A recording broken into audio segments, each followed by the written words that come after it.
Why did Jesus pray to God if he is the God himself incarnate? That is a question that can only be answered when we go back to the beginning of everything, of the creation of the world, before time, before the very concept of prayer, before the oceans ever formed, before a single star lit the sky, before there was such a thing as time. He was there, not yet lying in a manger, not yet called the Son of Mary, but alive, eternal, face to face with the one he called Father.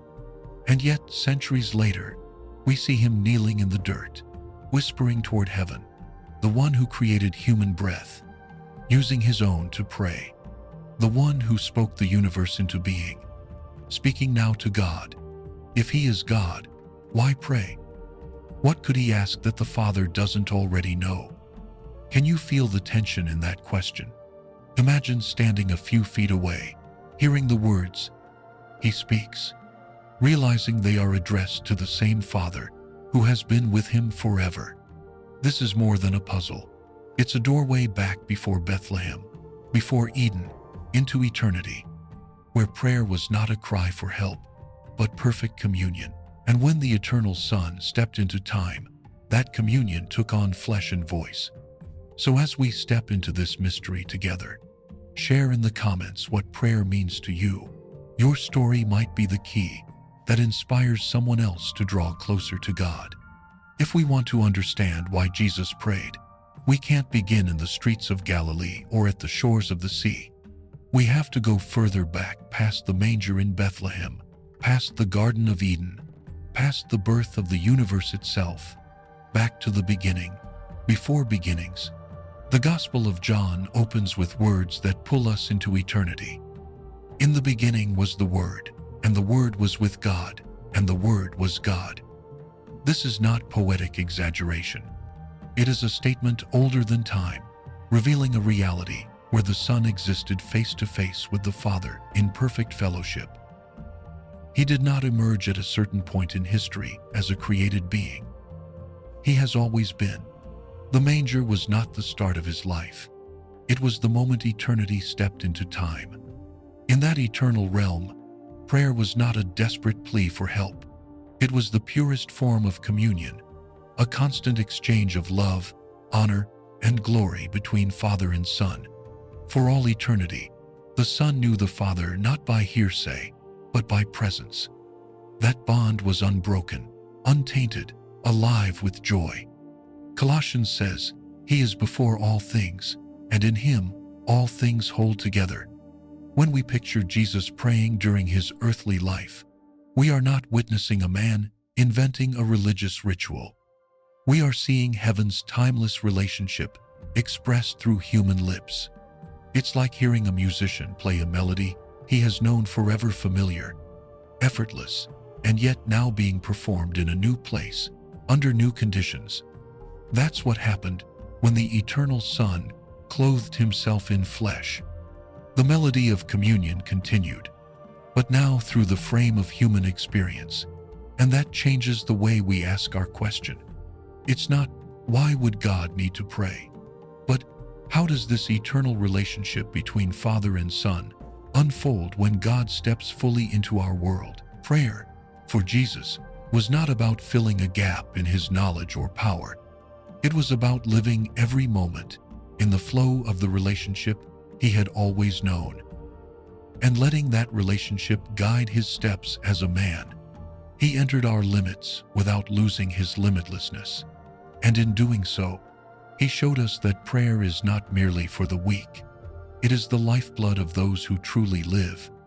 If the eternal Son, the one who holds the universe together, saw prayer as essential, even in human form, what does that tell us about our own need for it? It tells us prayer is not a transaction, but an invitation into the very fellowship Jesus has always enjoyed.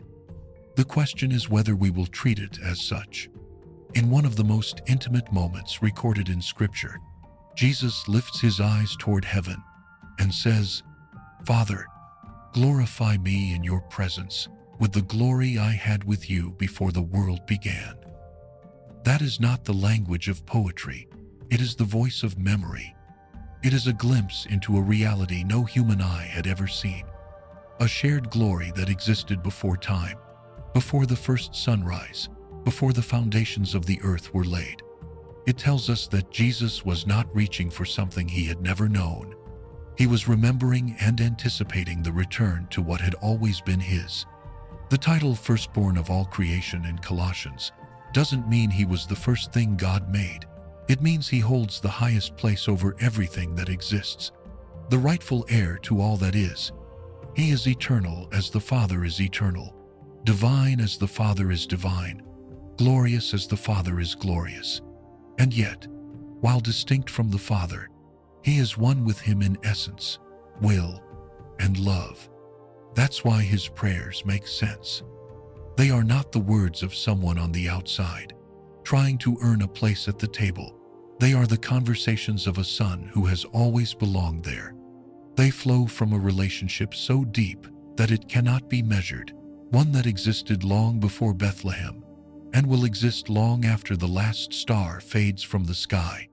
When we see him praying, we are watching the eternal communion of Father and Son spill over into the world of time and dust.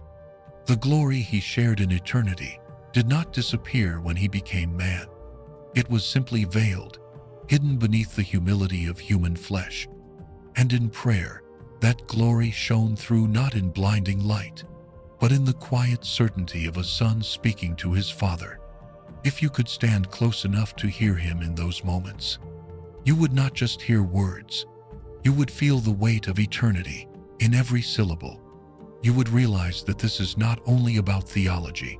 It is about an unbreakable bond that was never meant to be kept behind heaven's veil. It was meant to be seen, to be heard, and to invite us in. If the Son is fully God, why would he pray to God? To answer that, we need to see something clearly. The Father and the Son are not a single indistinct blur. They are two distinct persons, perfectly united in essence, in will, in love.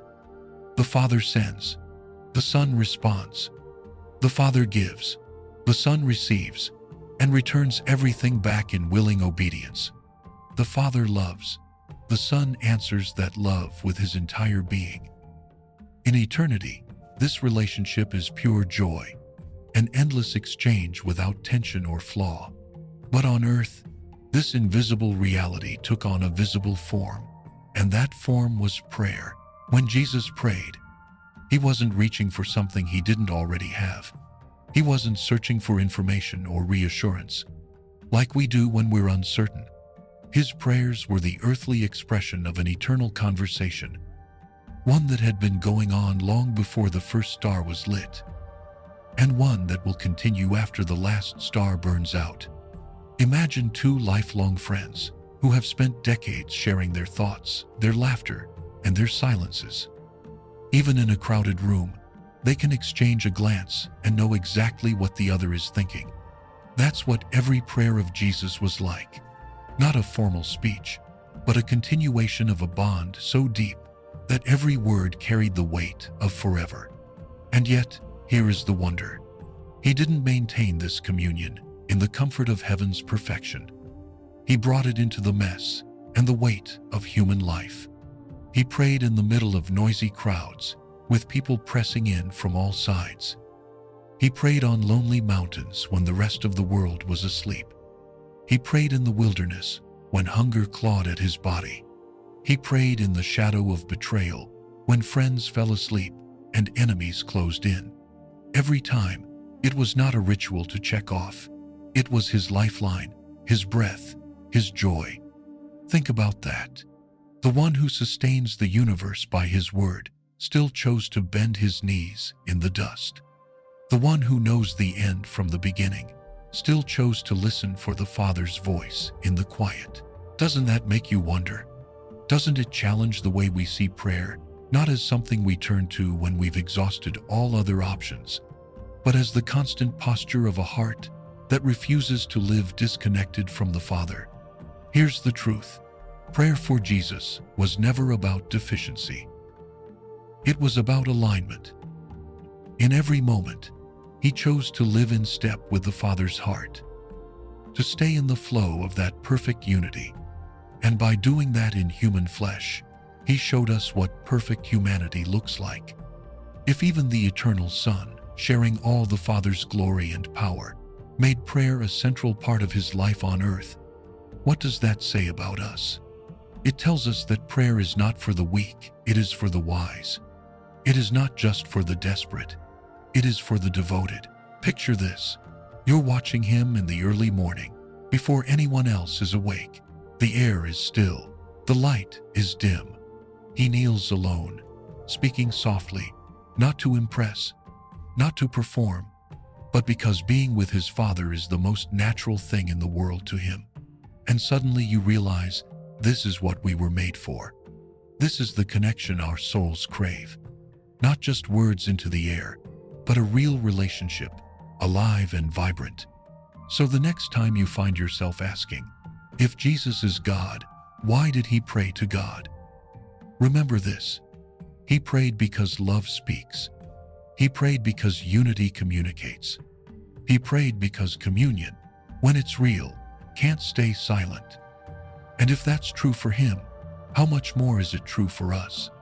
The unity between Father and Son is not a merger that erases identity. It is not like water poured into water, losing all distinction. It is like two flames burning side by side, different, yet their light blends seamlessly. The Son is not the Father, and the Father is not the Son, but they share the same divine nature, the same glory, the same will. This is why the relationship is so rich. Without distinction, there could be no dialogue. Without uniqueness, there could be no love exchanged. It is precisely because they are distinct persons that they can relate to each other in fullness. When we think about Jesus praying, we need to see that it was the natural outflow of this relationship. The Father initiates. The Son responds. The Father gives direction. The Son obeys with joy. The Father reveals his will. The Son walks it out step by step. Even in eternity, this exchange never ceases. It's just that on earth, we finally got to see it. In heaven, we would not have been able to stand in the throne room and overhear the conversation between Father and Son.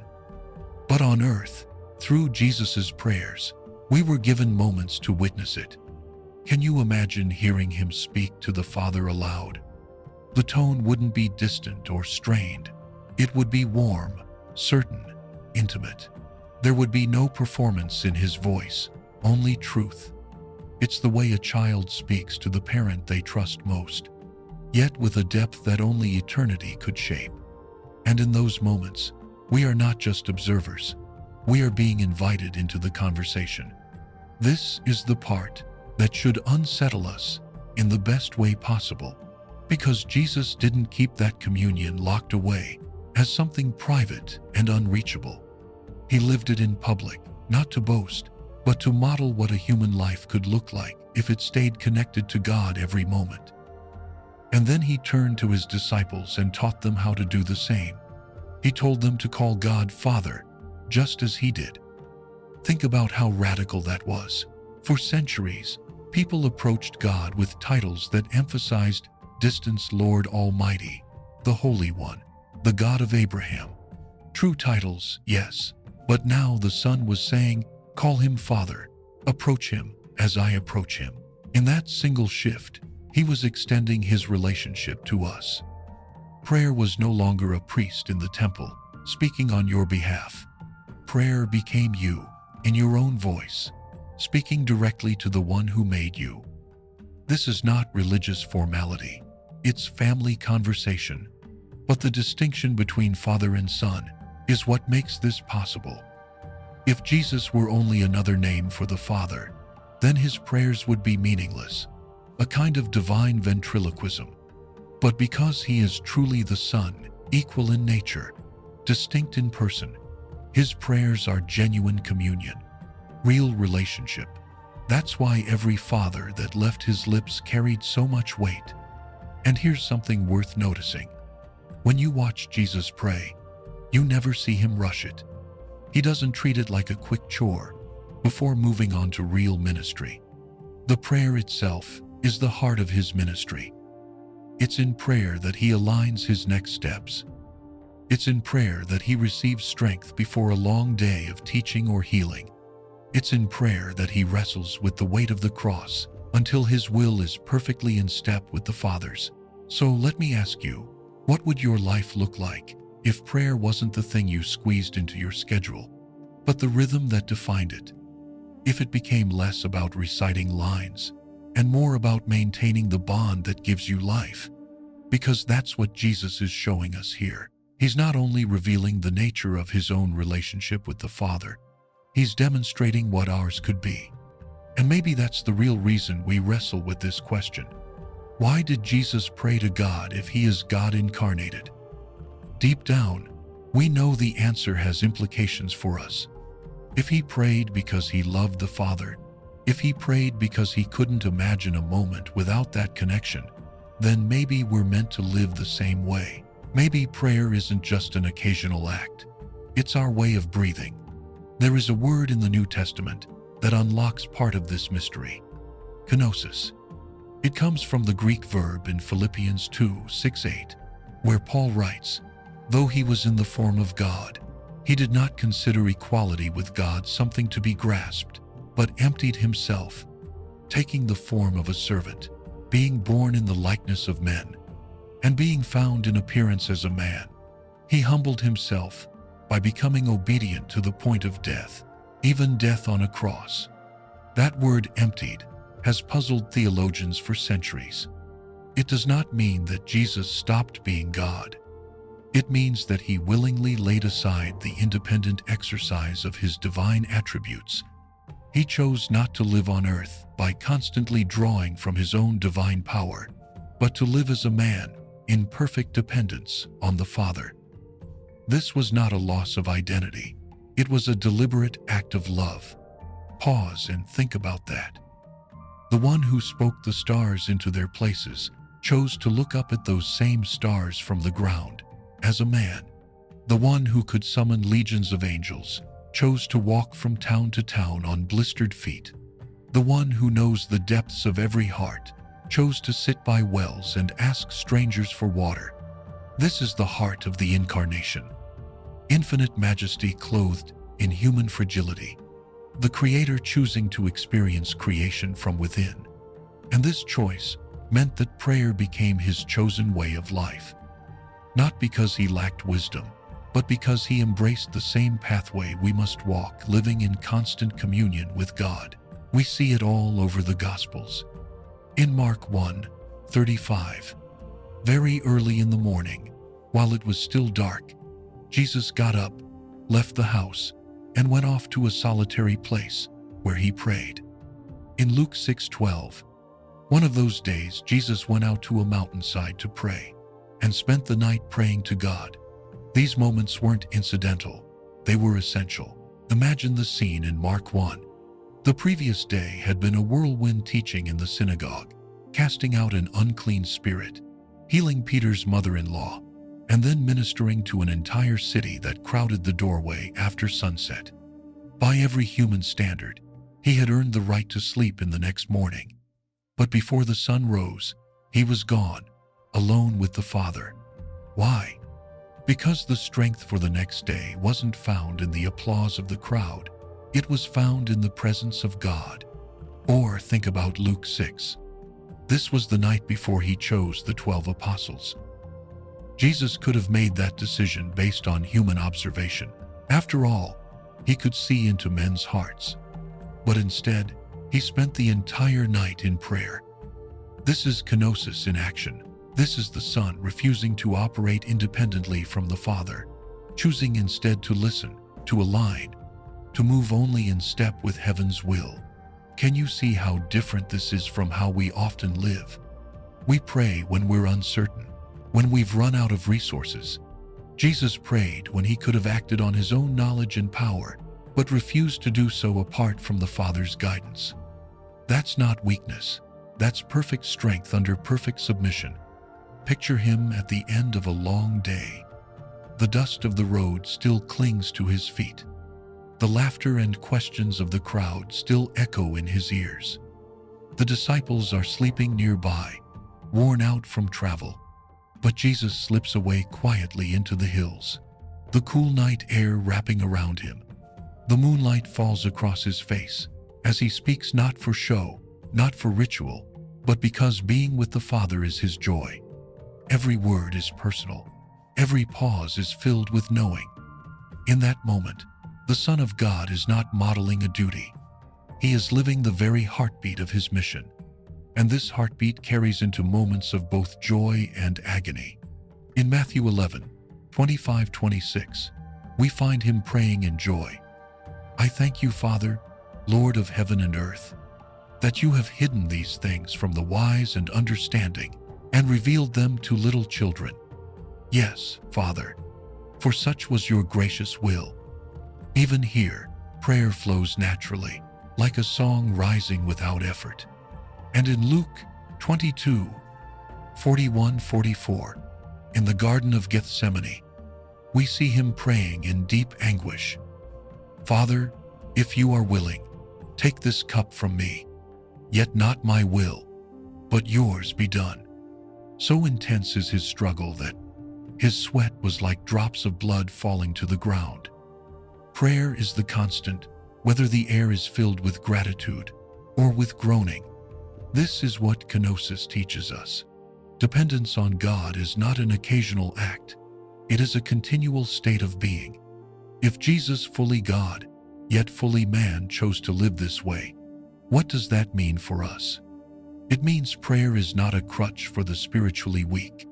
It is the chosen path of the spiritually strong.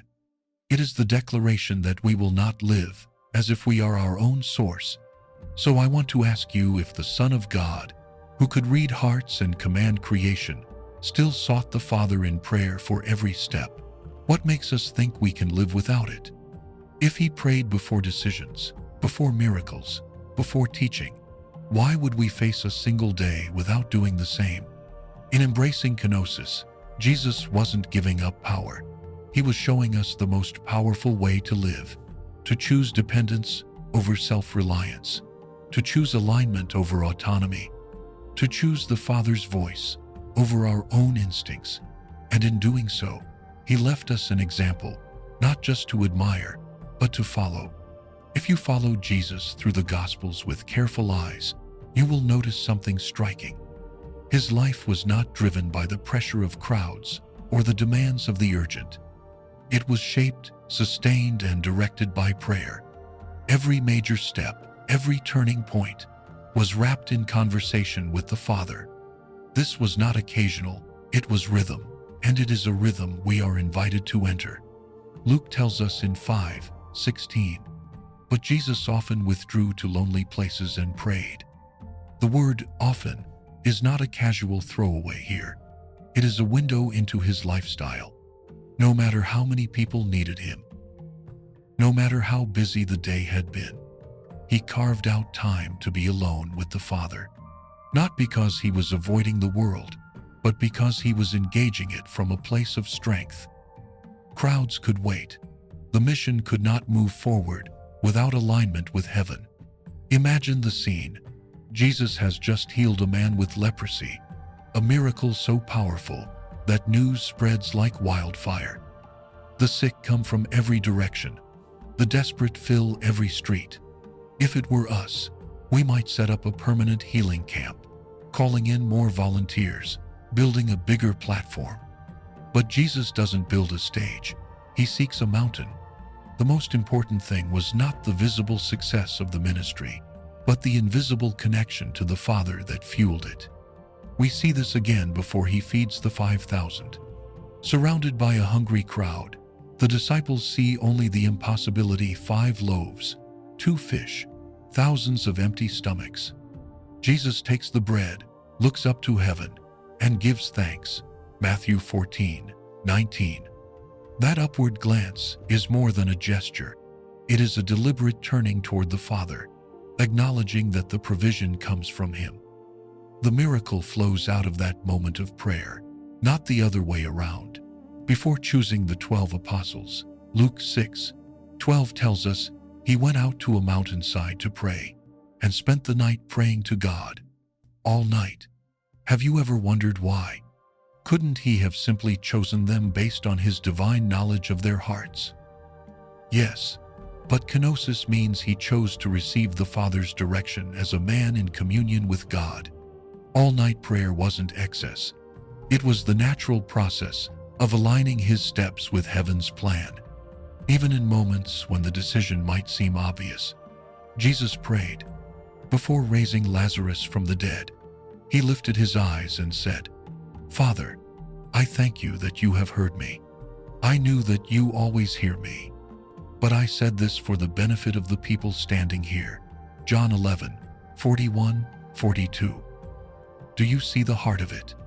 His prayer is both communion and testimony, reminding those around him that miracles are born from relationship with the Father. And then there's the Garden of Gethsemane. This is where the weight of his mission bears down on him with crushing force. Luke 22:44 says, "Being in anguish, he prayed more earnestly, and his sweat was like drops of blood falling to the ground." He prays not to escape the mission, but to align himself fully with the Father's will. "Not my will, but yours, be done." This is prayer at its deepest: surrender, trust, obedience. Now, here's what should stop us in our tracks. If Jesus, the eternal Son of God, could not imagine fulfilling his mission without constant prayer, what does that say about us? If he needed the Father's direction, how much more do we? And yet, we often treat prayer like a fire alarm behind glass break, only in case of emergency. This is where the life of Jesus calls us to a higher way. Prayer is not the pause button on real life. It is real life. It is where we learn to hear God's voice, where we receive clarity in confusion, where our hearts are recentered after being pulled in 100 directions. It is not about informing God of what's happening. He already knows. It's about letting him shape us so we can step into what he has already prepared. Think about the choices you've made recently. How many were made in the quiet with God before you acted? How many were made in the rush of the moment, hoping God would bless them afterward? Imagine what would change if prayer came first, not just as a habit, but as the foundation of every decision. And here's the invitation. The same Father who heard Jesus hears you. The same presence that sustained Jesus is available to you. Prayer is not just a spiritual discipline. It is the way you carry the kingdom into your everyday life. When you speak with God, you are doing what Jesus did every single day he walked this earth. So next time you see Jesus in the Gospels slipping away from the crowds, disappearing into the hills, remember, he's showing you the secret. If you want to live with purpose, clarity, and power, you have to live from the place of prayer, because that's where the mission takes shape. That's where strength is renewed, and that's where you remember who you are and whose you are. There is a night in the life of Jesus that stands apart from all others, a night when the weight of eternity pressed down into a single garden. The air was heavy with the scent of olive trees. The moon hung low, casting long shadows on the ground. And somewhere in the darkness, the sound of footsteps, slow, deliberate, moving toward a place called Gethsemane. You can almost hear the rustle of leaves as he kneels. The voices of his disciples fade into the background. They've been told to watch and pray, but already their eyelids are heavy. And now, Jesus is alone in the way only he can be, bearing the burden no one else can carry. Luke tells us that, being in anguish, he prayed more earnestly, and his sweat was like drops of blood falling to the ground. Luke 22:44. Matthew records his words, "My Father, if it is possible, may this cup be taken from me, yet not as I will, but as you will." Matthew 26:39.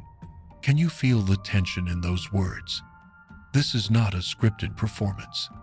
This is the collision of two realities: the natural human desire to avoid suffering and the unshakable commitment to obey the Father's will. Here in Gethsemane, we see prayer in its rawest form. There is no polished language, no careful structure. There is only truth, the kind of truth that costs something to speak. Jesus does not pretend the coming hours will be easy. He does not deny the pain of the cross. Instead, he lays it before the Father, honestly, fully, holding nothing back. And here is the beauty. The prayer doesn't end with, "Take this cup away." It ends with, "Your will be done." That surrender is not resignation. It is victory.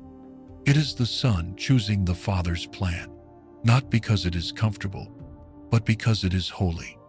Have you ever been there, standing at the edge of something you know will cost you deeply, feeling the pull of self-preservation on one side and the call of obedience on the other? In that moment, the easy choice is almost never the right one. And prayer is the place where your heart shifts from "I want" to "I trust." We see the same surrender in Hebrews 5:7. During the days of his life on earth, Jesus offered up prayers and petitions with fervent cries and tears to the one who could save him from death, and he was heard because of his reverent submission. The Father did hear him, but hearing did not mean removing the cross. It meant strengthening the Son to carry it. This is something we often misunderstand about prayer. We think answered prayer means the cup disappears, but sometimes the answer is strength to drink it. In Gethsemane, the angel came and strengthened him. Luke 22:43. That was the answer. Not escape, but endurance. Now picture the scene again. The garden is quiet, except for the sound of his voice. The disciples are still asleep. Somewhere beyond the walls, the torches of the arresting party are drawing closer. And yet, he stays in prayer until the time comes to rise. There is a calm now, not because the circumstances have changed, but because his heart is aligned with the Father's will.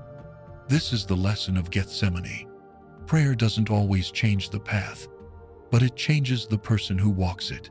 It doesn't always remove the suffering, but it transforms the heart so that obedience becomes possible, even joyful, in the midst of it.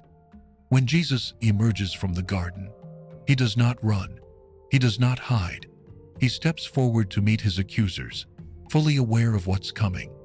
The strength to do that was forged in the hours of prayer that preceded it. Without Gethsemane, there would be no Calvary. Without that surrender, there would be no salvation. So the next time you face your own Gethsemane, whether it's a decision you dread, a loss you fear, or a burden you can't see the end of, remember this night. Remember the sweat that fell like blood. Remember the honesty of, "Let this cup pass," and the courage of, "Your will be done." And remember that the same Father who strengthened the Son is ready to strengthen you. Prayer is not just where you talk. It's where you are remade. It's where your will and God's will meet, wrestle, and finally move in the same direction. It's where the path of obedience becomes the path of peace, even when it leads through the cross. From the stillness of Gethsemane to the chaos of Golgotha, the distance was short, but the journey was infinite. The same voice that had whispered, "Your will be done," in the garden now speaks from the rough beams of a Roman cross. The air is thick with dust and heat. The crowd murmurs and mocks. Soldiers gamble for his clothing at the foot of the execution stake. And above it all, the one who formed the breath of every human is gasping for his own. Luke records the first words he spoke from that place. "Father, forgive them, for they do not know what they are doing." Luke 23:34. Pause here. Can you feel the weight of those words? The nails are fresh in his hands. The sting of the whip still burns across his back. Spit from the crowd is drying on his face, and the very people who put him there are within earshot. If anyone had the right to call down judgment, it was him. But instead, he prays for mercy, not just for the repentant, but for the ones actively mocking him in that moment. This is prayer in its purest form, intercession in the middle of pain. It's one thing to pray for someone after the wound has healed. It's another to pray while the wound is still open. And Jesus does it without hesitation. He prays not because they deserve it, but because this is who he is. Not long after, another voice cuts through the din. One of the criminals hanging beside him speaks with sarcasm, echoing the crowd's taunts. "Aren't you the Messiah? Save yourself and us." But the other criminal rebukes him and turns to Jesus with a simple plea. "Remember me when you come into your kingdom." And Jesus answers, "Truly I tell you, today you will be with me in paradise." Luke 23:43. Even here, nailed in place, in the final hours of his life, Jesus is still speaking life into the lost, still praying not only to the Father, but over those around him. His words are a bridge between earth and heaven, even as his body is suspended between them. Then comes the most haunting prayer of all. My God, why have you forsaken me?"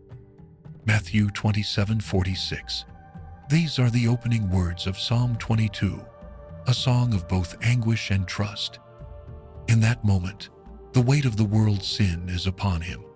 Paul writes in 2 Corinthians 5:21, "God made him who had no sin to be sin for us, so that in him we might become the righteousness of God." Sin creates separation, and for the first and only time in eternity, the Son feels the absence of the Father's nearness. This is not the loss of love. God's love is unbreakable, but the full weight of judgment falling where it was never deserved. Have you ever felt abandoned by God? Imagine the depth of that feeling magnified beyond measure. Yet even in that cry, there is prayer. He does not turn inward in bitterness. He calls out to the Father still. Sometimes prayer is not polished faith, but raw honesty. And God can handle both. Finally, as the end draws near, Jesus speaks two final prayers. The first is, "It is finished," John 19:30. Not a sigh of defeat, but a declaration of victory. The work of redemption is complete.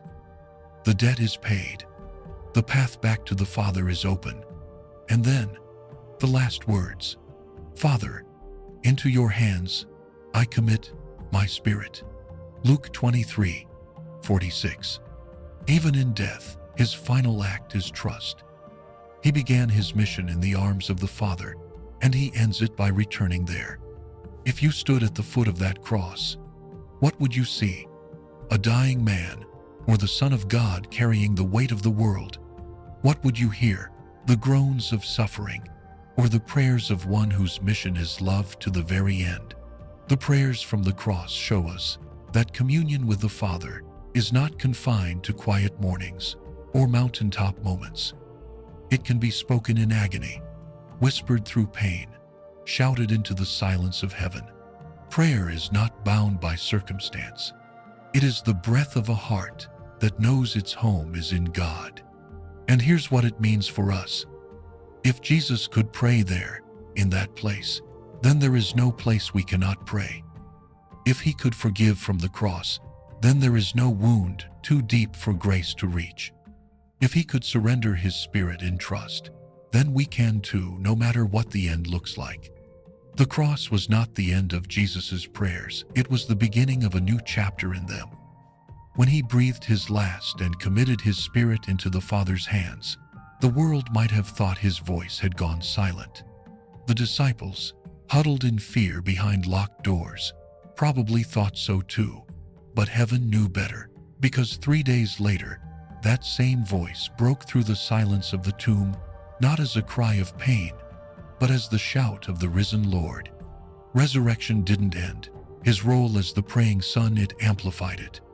Before the cross, his prayers rose from the dust of Galilee and the hills of Judea. After the resurrection, they rose from the very throne of heaven. Hebrews 7:25 tells us, "He is able to save completely those who come to God through him, because he always lives to intercede for them." always lives. That means his praying didn't stop when the stone rolled away, it became eternal. Can you picture that? The one whose prayers once echoed in gardens and on mountaintops now stands in the heavenly courts, speaking your name to the Father. Romans 8:34 says, Christ Jesus, who died more than that, who was raised to life, is at the right hand of God and is also interceding for us. This is not poetic metaphor. This is ongoing reality. Right now, in this moment, the Son is before the Father on your behalf. What does that mean? It means that when you stumble, there is a prayer already covering you. When doubt presses in, there is a voice speaking faith over you. When the enemy accuses, there is an advocate answering every charge with the truth of the cross. Jesus is not pleading for mercy from a reluctant Father. He is presenting his finished work as the unshakable basis for your acceptance. The marks in his hands are the evidence. Think about Peter. On the night of his arrest, Jesus told Peter, Satan has asked to sift all of you as wheat, but I have prayed for you, Simon, that your faith may not fail. Luke 22:31-32. Peter would still fall. He would still deny Jesus 3 times. But the prayer of Jesus meant that failure would not be the final word. That same dynamic is at work for us. Jesus' intercession doesn't mean we will never falter. It means our faltering will not destroy us. And here's the staggering truth. His intercession is not bound by time. He sees the beginning and the end of your journey. He prays with the full knowledge of every moment you will face, every temptation, every heartbreak, every victory. When you are unaware of the danger ahead, his prayer is already there, like a shield you didn't know you needed. This should change the way we think about prayer entirely. So often, we picture ourselves trying to get God's attention as if we are the ones initiating the conversation. But the reality is, Jesus has been praying for you long before you thought to pray for yourself. Your prayer is not the start of a dialogue, it is joining one that has already been going on. Imagine it this way. You walk into a room where 2 people are speaking about you, not in judgment, but in love. They are discussing your future, your needs, your calling. One of them is your father. The other is your brother, your savior, your friend. That is what happens every moment in the heavenly places. You are not forgotten. You are not overlooked. Your name is on the lips of the Son of God. This is why the writer of Hebrews can say in 4:16, "Let us then approach God's throne of grace with confidence." Confidence doesn't come from our record. It comes from knowing who's already there for us. The throne we approach is the same place where Jesus stands, still speaking on our behalf. And here's where this becomes deeply personal. The prayers of Jesus are not generic. They are not vague blessings tossed into the wind. They are precise, intentional, shaped by perfect knowledge of your life. When you are too tired to pray, his prayer sustains you. When your words are tangled in grief or confusion, his voice is clear. When you don't even know what to ask, he already knows and asks it for you. So the next time you feel alone, remember this: you are never unprayed for. Not for a single moment since the day you were born, and not for a single moment in the life to come. The Son who prayed in the garden, who prayed from the cross, who prayed in joy and in agony, is praying still, and he will not stop.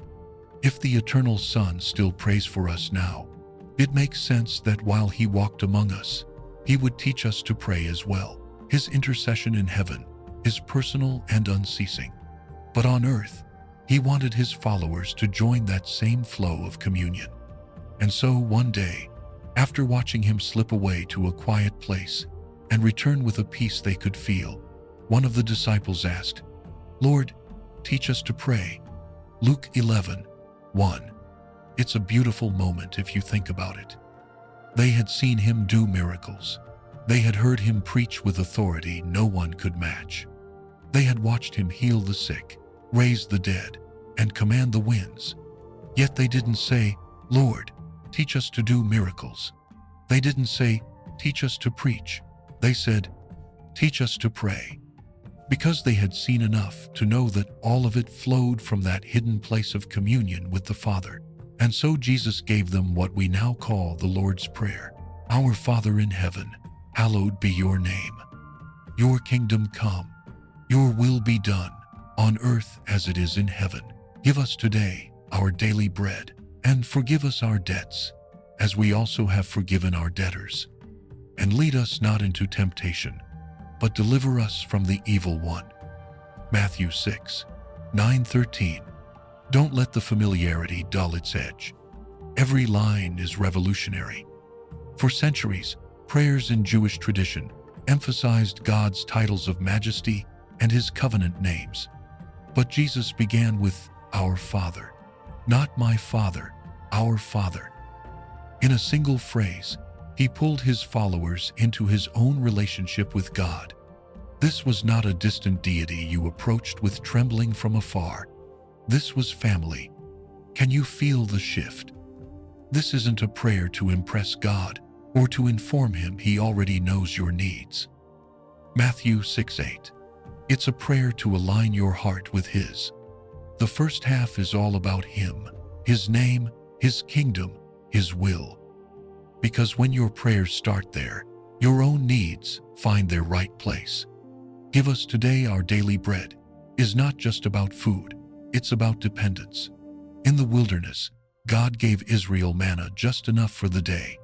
Jesus is teaching the same principle. Prayer keeps you coming back to the source, day after day, instead of storing up enough to live without him. And forgive us our debts, as we also have forgiven our debtors. That's a dangerous line to pray if you don't mean it. Jesus ties our experience of forgiveness to our willingness to extend it. And remember, he prayed from the cross. Father, forgive them. This isn't theory for him. It's how he lived. And lead us not into temptation, but deliver us from the evil one. This reminds us prayer is also about protection. The same Jesus who told Peter, "I have prayed for you, that your faith may not fail," is giving his whole church a way to stand firm against the schemes of the enemy. But here's something we can miss if we treat the Lord's Prayer as a ritual. It's not a formula. It's a framework. Jesus wasn't saying, "Say these exact words and you're done."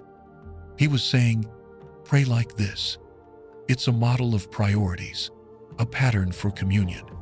Every prayer you pray can move through these themes: worship, surrender, dependence, forgiveness, protection. And this is the legacy he left us. A way to step into the same conversation he's been having with the Father for all eternity. When you pray, "Our Father," you are joining your voice to the voice of the Son. When you pray, "Your will be done," you are echoing Gethsemane. When you pray, "Forgive us," you are standing at the foot of the cross. Have you ever thought about that? That prayer is not just talking, it's stepping into a story. Every time you pray as Jesus taught, you're aligning with something bigger than yourself. You're participating in the kingdom coming, right here, right now. So maybe the real question isn't just, "Do I pray?" but "Am I praying like this?" Is my heart starting with the Father's glory before my own needs? Am I surrendering my will, or just trying to get God to bless my plans? Am I living in daily dependence, or trying to stockpile enough strength to avoid prayer? Am I forgiving as freely as I've been forgiven? The Lord's Prayer isn't a checklist, it's a way of life. Jesus didn't just teach it, he lived it. His prayers weren't separate from his life, they were the heartbeat of it. And that's what he invites us into. Walking in step with the Father every single day. From eternity past to Galilee's dusty roads, from quiet hills to Gethsemane's agony, from the cross to heaven's throne, he prayed. In joy, he gave thanks. In sorrow, he surrendered. For his disciples, for the lost, for you. He prayed at dawn in lonely places, before feeding thousands, in the garden with sweat like blood, and from the cross, offering forgiveness. Today, he is still praying, still speaking your name to the Father. So the question, why did Jesus pray if he is God incarnated, is no puzzle, it's an invitation. Prayer is the life of the Son with the Father, and it's been open to you. When you pray, you're stepping into a conversation that's been going on for all eternity. Prayer isn't the fire alarm, it's the oxygen. It's where strength begins, where surrender becomes possible, where forgiveness flows. You've never been a moment without being prayed for. The same Jesus who prayed in the garden and on the cross is praying for you now, personally, intentionally, perfectly. So step in. Pray as he prayed, honestly, constantly, with love at the center. Forgive as you've been forgiven. Surrender as he surrendered. Depend as he depended. Let prayer feel like home. And maybe one day, someone will see your life and ask, "Teach me to pray," because his story of prayer isn't finished. It's still being written in you. Every time you say, "Our Father," if this has stirred something in you, share it. Your reflection might be exactly what someone else needs.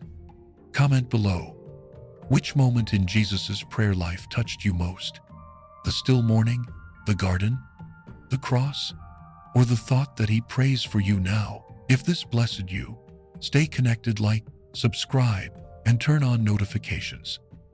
This isn't just building a channel. It's building a community that walks with Jesus and learns from his heart.